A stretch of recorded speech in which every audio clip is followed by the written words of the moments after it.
26,000 শিক্ষক শিক্ষাকর্মী সরে যাওয়ার পর সিস্টেমের কি অবস্থা আপনারা কদিন ধরে দেখেছেন নিউজ 18 বাংলায়। বিভিন্ন স্কুলের ছবি যেখানে শিক্ষাকর্মী নেই, স্কুলের যে হেড স্যার ঘন্টা বাজাচ্ছেন, কখনো কখনো একজন টিচার রয়েছেন, কোথাও কোথাও আবার বিজ্ঞান বিভাগটাই বন্ধ করতে হচ্ছে। এইরকম একটা জায়গায় দাঁড়িয়ে যদি এখন বদলি হয় তাহলে তো আরও মুশকিল।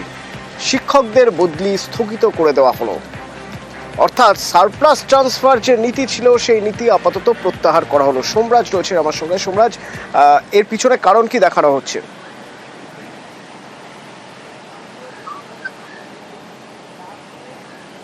দেখো, শিক্ষকদের বদলি প্রক্রিয়া আপাতত স্থগিত করে দেওয়া হয়েছে এবং স্কুল শিক্ষা দপ্তরের তরফে স্কুল সার্ভিস কমিশনকে ইতিমধ্যেই জানিয়ে দেওয়া হয়েছে যে এই যে সারপ্লাস টিচার ট্রান্সফার যে 2023 সালে যে বিজ্ঞপ্তি জারি করেছিল রাজ্য স্কুল শিক্ষা দপ্তর, যে শিক্ষকদের প্রয়োজন অনুযায়ী বদলি বা জরুরি ভিত্তিতে বদলি করা যেতে পারে, সেই সারপ্লাস টিচার ট্রান্সফার বদলি প্রক্রিয়া আপাতত প্রত্যাহার করে নেওয়া হলো রাজ্য স্কুল শিক্ষা দপ্তরের তরফে।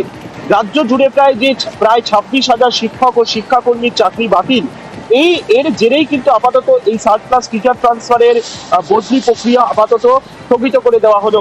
এই সারপ্লাস টিচার ট্রান্সফার যে বদলি প্রক্রিয়া চলছিল তার মধ্যে কয়েকশো শিক্ষক শিক্ষিকা ইতিমধ্যেই বদলি হয়েছে এবং এই সারপ্লাস টিচার ট্রান্সফার প্রক্রিয়া শুরু হয়েছিল মূলত যাতে স্কুলে স্কুলে ছাত্র শিক্ষক অনুপাত বজায় থাকে।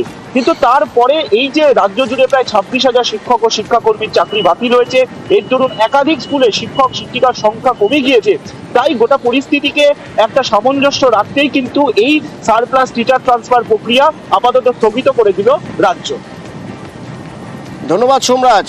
কারণ ইতিমধ্যেই দেখা গেছে বেশ কিছু স্কুল এমন রয়েছে যেখানে বিজ্ঞান কিভাবে পড়ানো হবে, সায়েন্সের ক্লাস কে নেবেন ভেবেই পাচ্ছেন না টিচাররা। তো সেক্ষেত্রে আবার ক্লাস্টার তৈরি করে সায়েন্সের ক্লাস করানোর পরামর্শ দিচ্ছে উচ্চ মাধ্যমিক শিক্ষা সংসদ।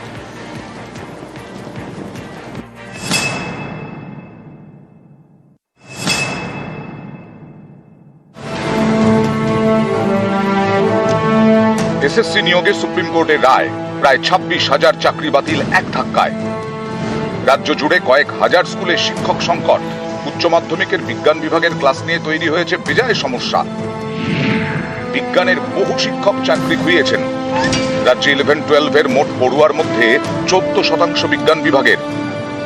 উচ্চ মাধ্যমিকের বিজ্ঞান বিভাগের ক্লাস নিয়ে সমস্যা মেটাতে স্কুলগুলিকে 3 পরামর্শ দিয়েছে উচ্চ মাধ্যমিক শিক্ষা সংসদ। অবসরপ্রাপ্ত শিক্ষকদের দিয়ে ক্লাস করানোর পরামর্শ দেওয়া হয়েছে প্রধান শিক্ষকদের। প্রয়োজনে ভলান্টিয়ার শিক্ষকদের দিয়েও ক্লাস করানো যেতে পারে।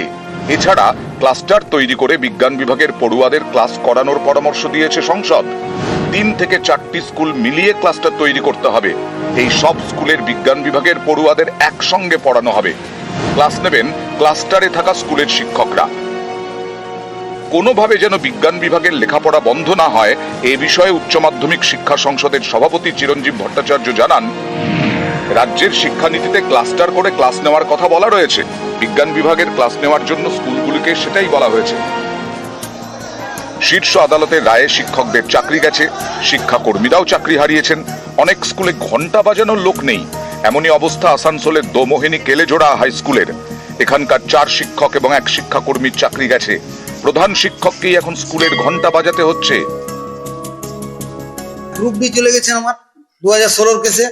গ্রুপ ডির কাজ, সমস্ত কাজ আমাকে করতে হচ্ছে। ঘন্টা মারা, ক্লাসে ক্লাসে এখন পরীক্ষা চলছে, ক্লাসে ক্লাসে রুমে রুমে কাগজ খাতাপত্র পৌঁছানো। ফল কেউ ভোগ করবে, ফল আমরাই ভোগ করছি। শিক্ষক সংকটের ঝাড়গ্রামের স্কুল। এখানকার সাঁকরাইলের বহড়াদাড়ি জুনিয়র হাই স্কুলের একমাত্র শিক্ষকের চাকরি গেছে। বাধ্য হয়ে ক্লাস নিচ্ছেন বিডিও। স্কুলটাই এখন আবার চালু হয়ে গেছে। যে উদ্দেশ্যে আমি এসেছিলাম সেটা সফল হয়েছে। বাচ্চাগুলো স্কুলের অভিমুখে এসছে, তারা পড়াশোনা করছে, ছাত্রছাত্রীরা এসছে, তাদের মিড ডে মিলটা চালু আছে, যেটা আমার মূল উদ্দেশ্য ছিল, সেটা সফল হয়েছে। এখন যদি ক্রাইসিস সিচুয়েশন থাকে, নতুন মাস্টারমশাই এসছেন, উনি নিশ্চয়ই ওনাদের সঙ্গে পড়াশোনা করাবেন। নিউজ 18 বাংলা।